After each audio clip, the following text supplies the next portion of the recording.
أعوذ بالله من الشيطان الرجيم بسم الله الرحمن الرحيم الحمد لله رب العالمين نحمده ونستعينه ونستهديه ونستغفره ونعوذ بالله من شرور أنفسنا ومن سيئات أعمالنا من يهد الله فلا مضل له ومن يضلل فلا هادي له أشهد أن لا إله إلا الله وأن محمدا عبده ورسوله وصفي من خلقه وحبيبه صلاة وسلاما دائمين متلازمين وعلى آله وصحبه أجمعين رب اشرح لي صدري ويسر لي أمري واحلل عقدة من لساني يفقه قولي ربنا افتح بيننا قومنا بالحق وأنت خير الفاتحين اللهم فقنا في الدين وعلمنا التأويل واهدنا إلى صراطك المستقيم. Alhamdulillah, bersyukur kita kepada Allah Subhanahu wa taala. Pada malam ini masih lagi kita berkesempatan untuk sama-sama kita meneruskan huraian daripada Al-Quran ataupun kita mentadabbur lagi beberapa lagi surah daripada juzuk amma. Seterusnya pada malam ini kita masuk kepada surah yang seterusnya, iaitu surah Al-Masad. A'udzu billahi minasyaitonir rajim. Bismillahirrahmanirrahim. Tabbat yada abi lahabin wa tab ma arna anhu maluhu wa ma kasab sayasla naran zata lahab وامرأته حمالة الحطب في جيدها حبل من مسد.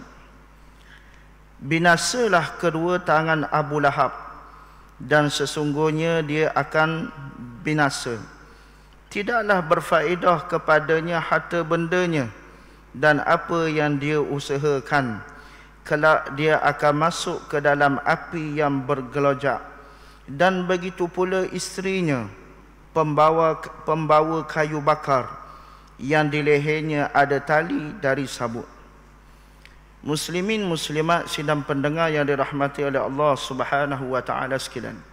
Seterusnya kita masuk kepada surah Al-Masad. Al-Masad dengan maksud gelojak api yang menyala-nyala, yang menguap-nguap.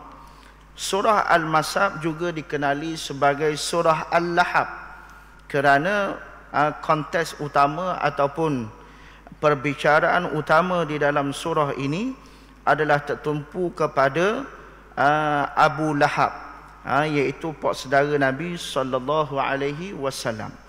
Dan surah Al-Masad adalah termasuk di dalam surah Makkiyah, iaitu surah yang diturunkan di Makkah Al-Mukarramah sebelum daripada hijrah Nabi sallallahu alaihi wasallam.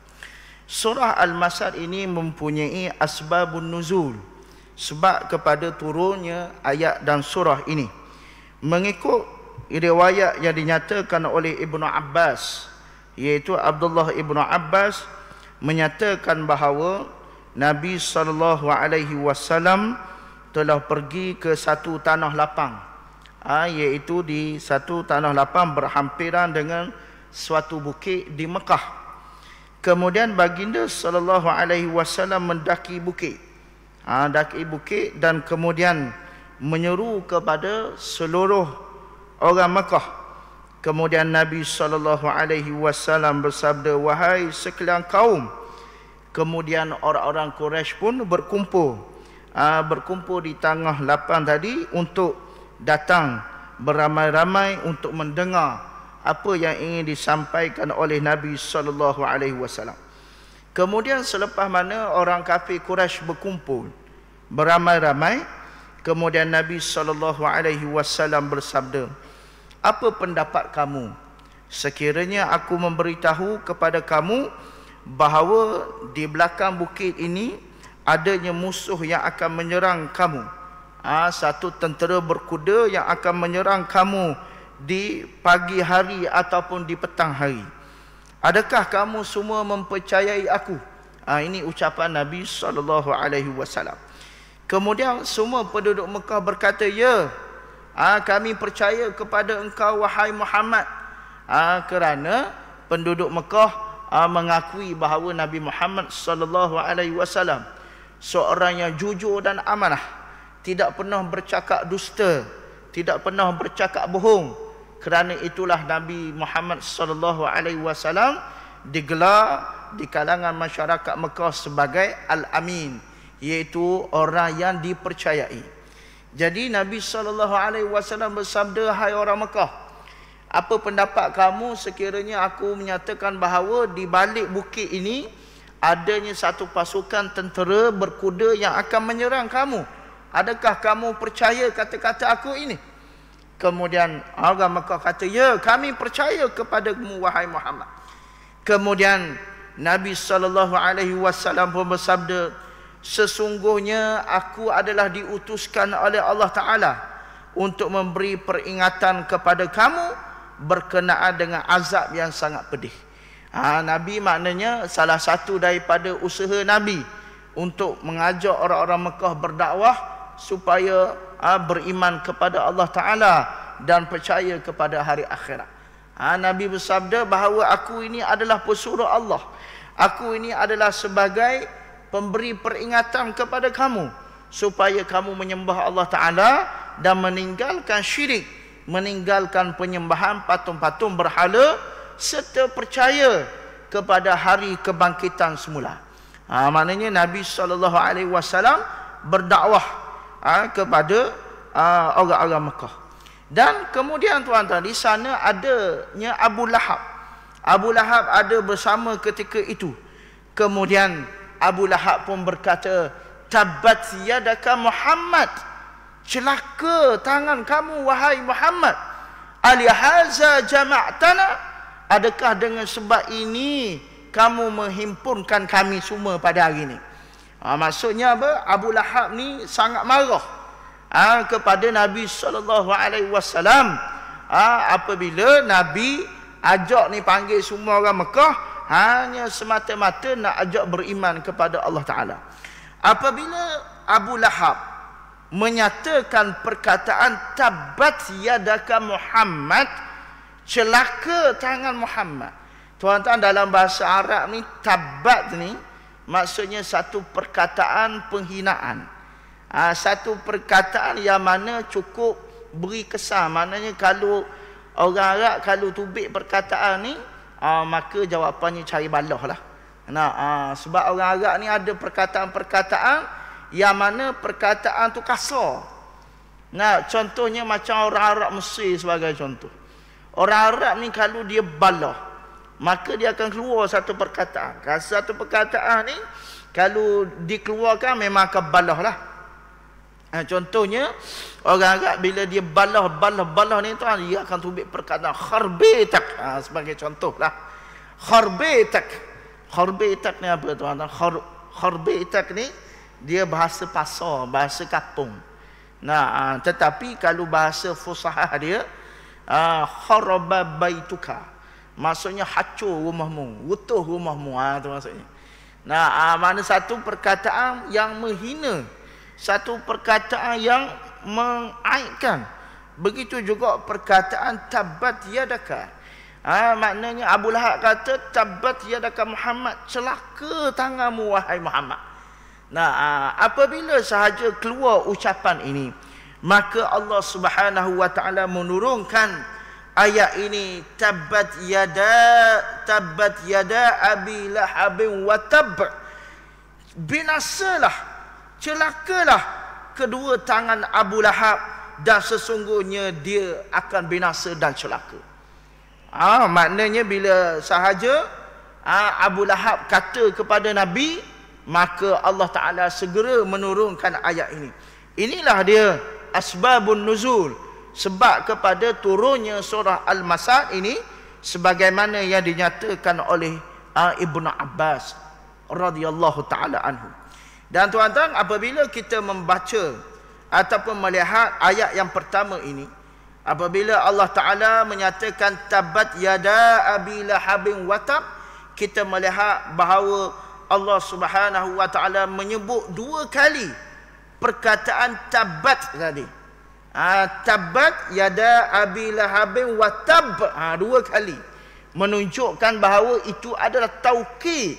Maksudnya taukid ni maknanya penguat kepada kata-kata menyatakan bahawa memang Abu Lahab ni akan binasa. Abu Lahab ni akan binasa. Dan para ulama menyatakan sebab apa disebut dua kali juga tabbat tadi? Kerana yang pertama, Abu Lahab menghina merhedik Nabi bukan sahaja dengan ucapan. Bukan sahaja dengan ucapan tabbat yadaka Muhammad, tapi Abu Lahab mencerca menghina Nabi dengan anggota tangan juga. Kerana tuan-tuan, kalau orang Arab kalau dia balah, dia tak ada relax berpeluk tubuh gitu, tak ada. Bila dia balah, dia marah orang, mesti dia akak tangan. Dan dia akak tangan, contoh macam ni, tabbat yadaka Muhammad. Ini dia kata tabbat yadaka Muhammad alihaza jama'tana. Hei celaka Muhammad, adakah dengan sebab ini kamu menghimpunkan kami? Ni tangan ni, pergerakan tangan ini tuan-tuan, pergerakan tangan ini adalah pergerakan yang apabila kalau kita bercakap dengan orang, kita berinteraksi dengan orang, tuan-tuan, tangan ni jangan tunjuk ke orang. Kalau kita pun pada bahasa kita orang Melayu yang penuh dengan adab dan sopan, bila kita cakap dengan orang, jangan tunjuk hala tuju tangan ini pada orang. Itu namanya kurang ajar. Kurang ajar. Apatah lagi kalau yang bercakap itu pada kedudukan yang rendah kepada kedudukan yang tinggi. Maksudnya apa? Maksudnya kedudukan yang rendah, orang muda bercakap dengan orang tua. Orang muda bercakap dengan orang tua tak boleh angkat tangan. Suara pun tak boleh lebih tinggi. Kalau kita bercakap dengan orang yang lebih tua, bercakap kena lembut. Tangan pun jangan angkat. Kadang-kadang tuan-tuan kita tak puas hati. Contohnya tak puas hati dengan seseorang, kita pun angkat tangan. Buat apa yang gini? Kenapa gini? Ni tangan ni. Tak boleh. Itu adalah maksud kurang ajar. Apatah lagi contoh apa yang peringkat rendah kepada peringkat atas. Seorang anak bercakap dengan seorang bapa. Anak tak boleh tinggi suara kepada bapa. Anak tidak boleh angkat tangan kepada bapa, tidak boleh. Tidak boleh, kerana kedudukan yang rendah mana boleh mengangkat kedudukan yang tinggi. Maka begitulah lebih-lebih lagi kepada Nabi SAW. Allah Ta'ala sebut di dalam Al-Quran, ya ayyuhallazina amanu la tarfa'u aswatakum fawqa sawtin nabi. Wahai orang-orang yang beriman, jangan kamu angkat suara lebih daripada suara Nabi. Maksudnya tuan-tuan, kalau berbicara, bercakap dengan Nabi tak boleh tinggi suara. Apabila ada di kalangan para sahabat yang mana kalau cakap dengan Nabi, cakap kuat. Ada orang jenis cakap jenis menengking, ada yang cakap jenis jekoh, ada yang cakap ni suara tinggi. Tapi tuan-tuan, kalau cakap dengan Nabi tak boleh begitu, berdosa. Begitulah juga kita cakap dengan mak ayah kita, tak boleh cakap tinggi. Apatah lagi percakapan itu disertakan pula dengan gerakan anggota tangan. Maka ini yang dilakukan oleh Abu Lahab. Abu Lahab bukan sahaja kata celaka Muhammad, tetapi sebut, tunjuk pula dengan tangan. Celaka Muhammad. Gitu maksudnya. Maka sebab itu Allah Ta'ala menurunkan dua kali kecelakaan, dua kali kebinasaan kepada Abu Lahab. Tabbat yada Abi Lahabin wa tab. Celaka, binasa kedua tangan Abu Lahab, dan sesungguhnya memang Abu Lahab ini akan binasa. Ini yang disebut asbabun nuzul, kenapa diturunkan ayat dan surah Al-Lahab ini. Kenapa diturunkan surah ini. Dan apabila kita melihat Abu Lahab ni adalah pak saudara Nabi SAW. Abu Lahab ni tuan-tuan, nama sebenarnya bukan Abu Lahab. Nama sebenar dia adalah Abdul Uzza. Abdul Uzza bin Abdul Muttalib, adik-beradik kepada ayah Nabi sallallahu alaihi wasallam, tetapi dipanggil Abu Lahab. Nah, sama juga macam Abu Jahal, nama dia bukan Abu Jahal. Nah, sebab ini adalah kita panggil kunyah, gelaran panggilan kebiasaan orang Arab. Dan Abu Lahab dipanggil Abu Lahab, tuan-tuan, sebab apa? Sebab Abu Lahab ni, Abu Lahab maksudnya adalah, lahab ni maksudnya yang bercahaya, yang bergemelapan, yang mengelip-ngelip, gitu maksudnya. Sebab apa dipanggil Abu Lahab? Sebab Abu Lahab ni adalah di antara orang Mekah yang paling cantik, yang paling smart, yang paling handsome yang ada di Mekah pada masa tu. Sebab tu Abu Lahab ni di antara anak Abdul Muttalib yang paling handsome, yang paling comel. Sebab tu dia panggil Abu Lahab, moga dia comel, moga dia handsome. Dan Abu Lahab ni di antara anak Abdul Muttalib yang disayangi lah. Sebab apa? Sebab moga anak yang hujung, anak bongsu. Nah, anak bongsu dan bongsu pula comel pula.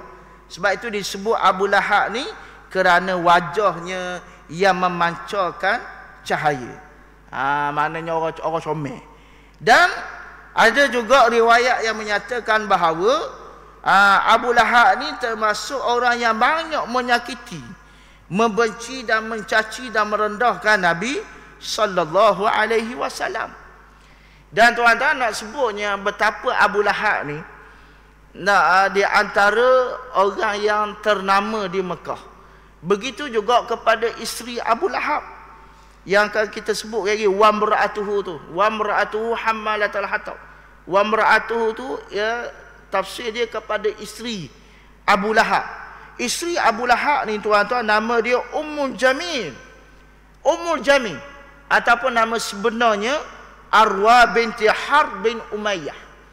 Nah, nama sebenar dia Arwa binti Harb binti Umayyah. Tapi digelar dengan Ummul Jamil. Iaitu maksudnya ibu yang cantik.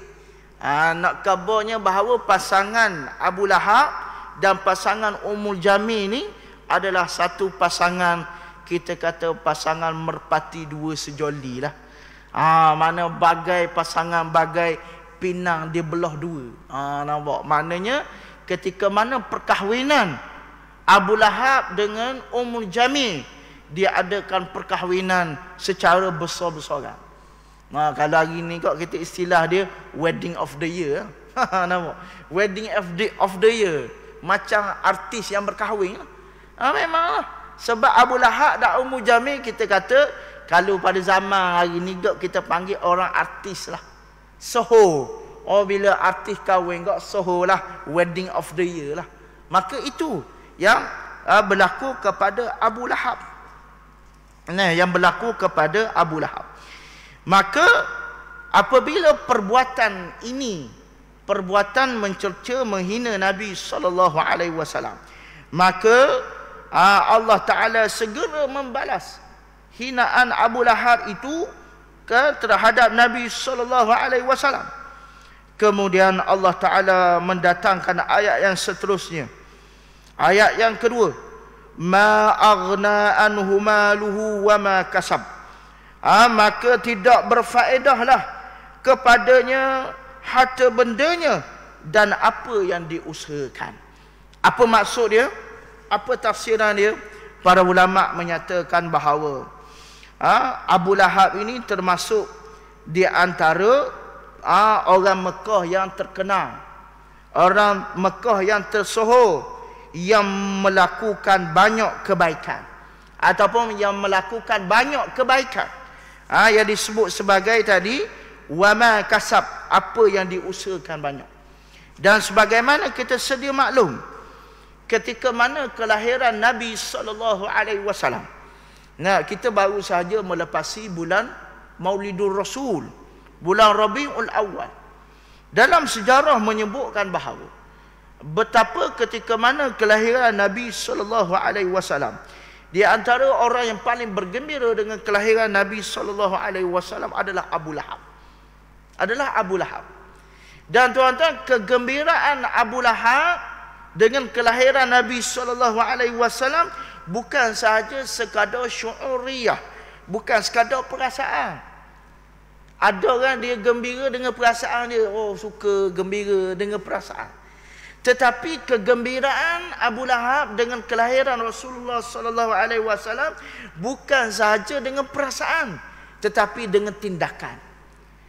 Tindakan pertama yang dilakukan oleh Abu Lahab setelah mana mendengar berita kelahiran Nabi SAW, gembiranya dapat anak saudara ni tuan-tuan, yang pertama yang dilakukan oleh Abu Lahab adalah membebaskan hamba-hamba sahaya dia, memerdekakan semua hamba. Dan tuan-tuan, kalau kita belajar dalam hadis, di antara kelebihan yang besar ataupun ganjaran pahala yang besar adalah membebaskan hamba, memerdekakan hamba pada waktu itu. Walaupun hari ini sudah tidak ada hamba, tapi nak kabarnya kelebihan membebaskan hamba begitu besar pahalanya. Dan Abu Lahab membebaskan semua hamba-hamba je yang ada. Hamba yang ada pada Abu Lahab bukan seorang, ramai. Bukan seorang, ramai. Maka dia panggil pada hari kelahiran Nabi SAW, dipanggil semua hamba-hambanya, dan izhabu wa antum talaqa, pergi hari ini kamu semua dibebaskan. Itu kebaikan yang pertama yang dibuat Abu Lahab. Kebaikan yang kedua, apabila sahaja mendengar kelahiran Nabi SAW, mana gembiranya Abu Lahab dibuktikan dengan tindakannya, iaitu Abu Lahab menyembelih 100 ekor kambing, menyembelih 100 ekor kambing dan diberi makan kepada orang Mekah. Ini hebat Abu Lahab. Hebat Abu Lahab. Kita tuan-tuan, kalau kita dapat anak, sekurang-kurangnya melih 2 ekor je kambing. Hal tu pun tanya pula ustaz dah kalau seekor je kambing boleh tau? Nampak? Tanya pula dah kalau boleh anak lelaki kan sunnah 2 ekor. Tanya pula dah ustaz kalau seekor je guana boleh ke tak? Kita kata jangan kata seekor, separuh pun tak apa, tak ada masalah. Nak meleh kepala saja je, nak ambil peha saja, tak apa, tak ada masalah. Ikut kadar kemampuan kita. Dan tanda kita bersyukur atas kurnia Allah Ta'ala. Tapi tuan-tuan, Abu Lahab ni gembira bukan anak dia tu. Gembira sebab apa? Sebab oleh anak dara. Hak tu pun semelih 100 ekor kambing dan diberi makan kepada orang-orang Mekah. Ini yang disebut sebagai ma'aghna anhu malu wa ma kasab. Tak berfaedah dah. Tak berfaedah langsung apa yang kebaikan, apa yang diusahakan. Maknanya tuan-tuan, pada sudut pandang sisi yang lain, Abu Lahab ni ada juga buat usaha-usaha kebaikan. Tetapi dengan sebab dia telah menghina Nabi SAW, maka Allah Ta'ala membatalkan semua amal-amal kebaikan. Sebab itu disebut juga di dalam surah Muhammad, fa ahbata a'malahum, orang-orang yang lawan Nabi SAW, orang yang menghina Nabi SAW, terbatal semua amal kebaikan-kebaikan yang dia buat. Termasuklah Abu Lahab ni. Abu Lahab. Begitulah juga orang-orang lain yang tidak beriman kepada Allah, yang lawan Nabi SAW. Termasuklah Abu Lahab, Abu Jahal. Abu Jahal lagi banyak tuan-tuan. Biasa kita mendengar kisah-kisah sirah. Bila kita baca sirah Abu Jahal, Abu Lahab, biasa kita akan dengar semua cerita buruk-buruk berkenaan Abu Lahab dan Abu Jahal. Tapi tuan-tuan, sebenarnya pada sudut sisi yang lain, di sana ada kebaikan juga yang dilakukan oleh Abu Jahal. Abu Jahal ni tuan-tuan pemimpin Mekah. Ketika mana datangnya musim haji, maka Abu Jahal memberi minum kepada duyufur rahmat, kepada tetamu-tetamu Allah, orang mari buat haji, Abu Jahal sediakan minuman, Abu Jahal sediakan tempat tinggal. Dan bila mari musim haji, musim korban, Abu Jahal sembelih 100 ekor unta tiap-tiap tahun. Tiap-tiap tahun. Apabila masuk ke dalam pasar, di Mekah ada beberapa pasar-pasar yang terkenal. Suqul Uqas, Zil Majas, beberapa pasar-pasar yang terkenal. Kalau kita gak pasar Terengganu yang terkenal, pasar Kedah Payah sebagai contoh. Pasar-pasar yang glamour. Maka tuan-tuan, Abu Jahal setiap hari dia akan masuk ke pasar untuk melihat aktiviti perniagaan yang berlaku di kota Mekah. Dan moga dia pemimpin Mekah. Bila masuk ke dalam pasar, maka orang pun tengok, oh, Abu Jahal datang, Abu Jahal datang. Dan pada masa itu orang pun bersyair memuji tentang Abu Jahal. Sebab itu tuan-tuan, pada zaman tersebut, siapa yang pandai bersyair, dia mendapat kedudukan yang tinggi dalam masyarakat. Masuk bersyair sini, bersyair secara spontan. Nampak? Mana nampak Abu Jahal mari, dia pun bersyair memuji Abu Jahal. Dan bila Abu Jahal dengar orang syair, orang memuji dia, maka Abu Jahal pun bagi pitih. Bagi pitih, bagi emas kepada orang yang berada di pasar. Baik tak baik tuan-tuan? Baiklah. Itu dari satu sudut kebaikan yang dilakukan. Bukan sahaja beri orang makan, beri orang tetamu Allah, beri orang buat haji makan, minum, beri tempat tinggal, sediakan semua keperluan orang-orang yang nak buat haji di Mekah. Tetapi tuan-tuan, dengan sebab Abu Jahal dan Abu Lahab melawan Nabi SAW dan mereka kufur kepada Allah Ta'ala, maka Allah Ta'ala menghapuskan semua kebaikan-kebaikan apa yang telah diusahakan. Ma'aghna anhu malu wa ma kasab. Tidak ada faedah apa yang telah diusahakan selama ini. Nampak? Tak faedah. Sebab itu tuan-tuan, orang yang tidak beriman kepada Allah Ta'ala, tidak beriman kepada Rasulnya, dia buatlah kebaikan banyak mana pun tuan-tuan, maka Allah Ta'ala tidak terima amalan kebaikan tersebut. Disebut di dalam surah Al-Fatir, kebaikan-kebaikan itu laksana haba'an mansura, laksana bagai debu-debu yang berterbangan, yang tidak diterima oleh Allah Subhanahu wa ta'ala. Kemudian Allah Ta'ala menyatakan lagi, selepas mana Allah Ta'ala mensabitkan kebinasaan, mensabitkan kehinaan, kecelakaan kepada Abu Lahab, kemudian Allah Ta'ala menyatakan lagi, sayasla naran zatalahab, kelak dia akan masuk ke dalam api neraka yang bergelojak. Maksudnya Allah Ta'ala telah menggezetkan, Allah Ta'ala telah kabur daripada awal lagi dah. Hai Abu Lahab, kamu ni akan masuk dalam neraka. Kamu akan masuk dalam neraka yang bergelojak apinya. Maksud apa? Saya selana zatalahab. Zatalahab ni maksudnya api yang memiliki bunga api yang besar. Maksudnya apa? Yang meletup, pum pum, meletup. Masa kita tengok bunga api yang gunung meletup. Ataupun macam kita tengok orang gula, tahu orang gula. Orang gula bewah tu kan, bila mana gula nak masak kan dia apa? Meletup kan, gelegak. Orang Terengganu panggil gelegak. Nampak? Orang Terengganu panggil gelegak. Begitulah. Nak khabar apa? Sebab apa gelegak tu? Sebab telah mencapai tahap kepanasan. Masa awal kita gula tu tuan-tuan, biasa lagi kan. Mula-mula gula tu biasa gitu je. Tapi tuan-tuan, bila tahu gula tu nak masak, dia pun bergelegak, geluk. Nampak? Sehingga apa? Bila gelegak ni nacak noh. Apa ni? Terpancur, terkeluar. Begitulah yang dimasukkan zatal lahab, iaitu api yang memiliki bunga api, tubik bunga api dah, bergelegak dah. Menunjukkan apa? Daya bakar yang sangat panas. Namanya sebab api ni tuan-tuan, dia ada tahap dia. Tahap kepanasan dia.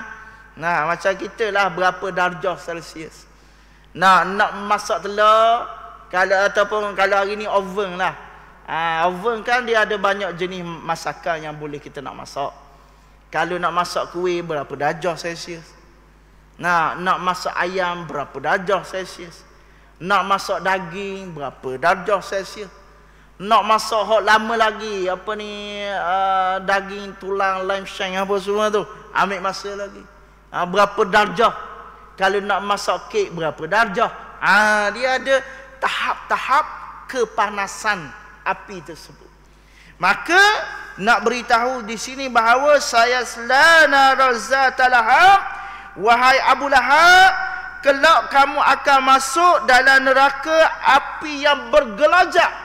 Maksudnya apa? Abu Lahab ni akan masuk dalam api yang paling panas, yang bahan bakarnya sangat panas, bergelajak. Maknanya apa? Dia kena tahu dalam neraka yang sedang bergelegak. Nampak? Itu maksud dia. Maksudnya zatal lahab. Kemudian wamra'atuhu hammalatal hatab, dan imra'ah. Imra'ah ni isteri Abu Lahab. Sebagaimana kita sebut tadi, isteri Abu Lahab nama dia Ummu Jamil, ataupun nama sebenarnya Arwa binti Harbin binti Umayyah. Arwa ni ataupun Ummul Jamil, dia adalah menjadi peneman setia kepada Abu Lahab. Nak khabar apa sini tuan-tuan? Nak khabar sini bahawa ada di kalangan isteri-isteri yang mana dia menjadi pendamping setia kepada suami dia. Walaupun dalam keadaan dia tahu suami dia itu salah. Suami dia itu tidak benar. Suami dia itu berada di dalam kesesatan. Tapi tuan-tuan, sebab dia isteri, dia sanggup menjadi pendamping kepada suami dia walaupun suami dia silap. Tuan-tuan, kita hari ni kita dengar banyak kes isteri yang setia dengan suami. Ada yang suami yang dimasukkan ke dalam penjara dengan sebab kes dadah, kes jenayah yang lain, tapi dia tetap kata suami dia baik. Dia tetap kata suami dia baik. Ini nak kabarnya bahawa ada di kalangan isteri-isteri yang menjadi pendamping kepada suami dia. Jadi Ummu Jamil menjadi penyokong, yang menjadi penguat kepada Abu Lahab. Maknanya di mana-mana saja Abu Lahab pergi, Ummu Jamil ada. Dan tuan-tuan, disebut di sini wamra'atuhu hammalatal hatab, isteri dia iaitu Ummu Jamil akan menjadi pembawa hammalah. Hammalah ni tukang bawa. Al-hatab maksudnya kayu-kayu bakar. Maksudnya apa? Maksudnya di sini bahawa isteri Abu Lahab mempunyai saham yang sama, mempunyai saham yang besar ke atas kekufuran dan kejahatan Abu Lahab. Sebab di sana ada isteri yang sentiasa kita kata beri nasihat ataupun sentiasa ngomel, tahu ngomel. Maknanya tuan-tuan, kadang-kadang jadi batu api. Menjadi penghasut kepada kerosakan suami. Kadang-kadang suami okey, tak ada masalah. Tapi isteri kata, bang, kalau boleh jangan kawan dengan jiran sebelah. Jiran tu gini ni. Dia cerita yang membawa menyebabkan suami itu terpengaruh dengan kejahatan isteri. Ada suami baik tapi isteri jahat. Tetapi tuan-tuan, kejahatan isteri tadi mempengaruhi kepada tindakan suami. Nah, ini bahaya. Maka sebab itu tuan-tuan, disebut dalam ayat ni bahawa isteri Abu Lahab menjadi pembawa kayu-kayu api di dalam neraka nanti. Kerana apa? Kerana dia menjadi pembantu setia kepada suaminya di dalam kekufuran, keingkaran dan perlawanannya dengan Nabi sallallahu alaihi wasallam. Jadi oleh kerana itu pada hari kiamat kelak dia pun akan menjadi pembantu suaminya dalam menjalani siksaannya di dalam neraka Jahannam. Nampak? Maka tuan-tuan, maknanya isteri Abu Lahab ni jadi pembantu dia pula di hari akhirat. Sebab itu tuan-tuan, disebut di dalam Al-Quran dalam surah yang lain. Di antaranya surah Hud, Allah Subhanahu wa taala berfirman, "Wala tarkanu ilal ladzina zalamu fatamassakumun nar." Jangan kamu cenderung kepada orang-orang yang zalim, kelak kamu akan disambar oleh api neraka. Maksudnya apa tuan-tuan? Kita tak boleh tolong orang atas kejahatan. Tak boleh beri sumbangan ke atas orang terhadap melakukan kejahatan. Sebab itu Allah Ta'ala sebut dalam surah Ali Imran, "Wa ta'awanu 'alal birri wat taqwa wa la ta'awanu 'alal ismi wal 'udwan." Bertolong-tolonglah kamu dalam perkara kebaikan dan perkara takwa. Wa la ta'awanu 'alal ismi wal 'udwan. Dan jangan kamu tolong dalam perkara permusuhan dan kejahatan. Maksudnya apa tuan-tuan? Tidak ada istilah tolong dalam perkara mungkar. Tidak ada. Nah, jadi tuan-tuan, kalau ada kemungkaran, selayaknya kita mencegahnya, bukan tolong. Nah, tolong di sini bukan sahaja maksud membantu, tetapi tolong dengan erti kata maksudnya kita memberi sokongan kepada orang buat jahat, memberi sokongan kepada orang buat mungkar, beri sokongan ataupun kecenderungan kepada orang yang buat jahat. Maka tuan-tuan, siapa yang sokong, siapa yang cenderung, siapa tolong ke atas kemungkaran, maka dia pun akan mendapat saham yang sama di dalam neraka sebagaimana yang berlaku kepada isteri Abu Lahab. Kemudian Allah Ta'ala menutup surah ini dengan ayat fi jidha hablum mim masad, yang mana di lehernya ada tali daripada sabuk. Maksudnya apa? Isteri Abu Lahab tadi dikalung pada lehernya tali, yang mana dia tidak boleh lari lagi lah. Ke mana Abu Lahab pergi, situlah dia akan pergi. Di mana Abu Lahab kena jatuhkan hukuman seksa, maka Ummul Jamil pun akan terima seksa yang sama. Maka begitulah beberapa huraian yang kita boleh huraikan ataupun kita tadabburkan daripada surah Al-Masad. Moga-moga bermanfaat pada pertemuan kita pada malam ini. Aqulu ma sami'tum aqulu qali hadza wa astaghfirullah li wa lakum. Wassalamu alaikum warahmatullahi taala wabarakatuh.